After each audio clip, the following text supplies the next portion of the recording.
Proverbe 19. Mieux vaut un pauvre qui se conduit de façon intègre qu'un homme aux paroles tordues, car celui-ci est un insensé. Dans un désir irréfléchi, il n'y a rien de bon, et précipiter ses pas fait commettre une faute. La sottise d'un homme cause son naufrage, alors il s'en prend à l'Éternel. Si vous êtes riche, vos amis se multiplient, mais le pauvre est abandonné par son compagnon.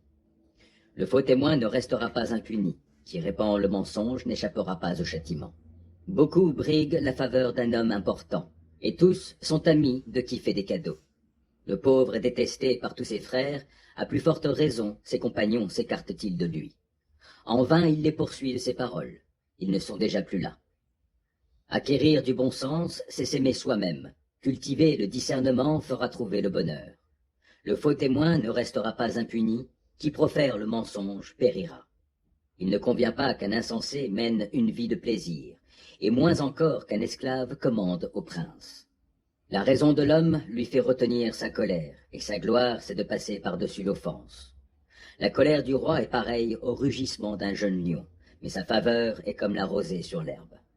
Un fils insensé fait le malheur de son père, et les récriminations d'une femme sont comme une gouttière qui ne cesse de couler.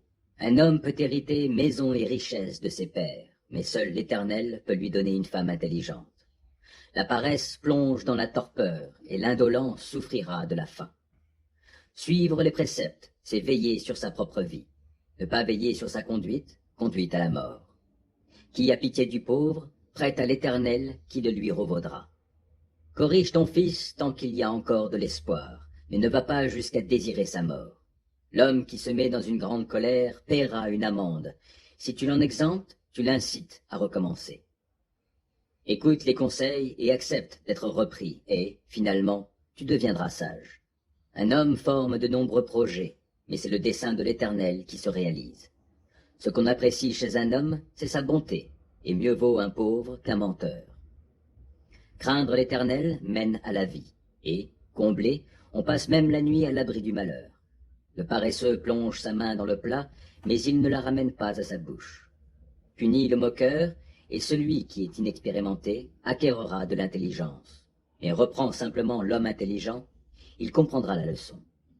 Qui maltraite son père et chasse sa mère est un fils qui se couvre de honte et d'opprobre.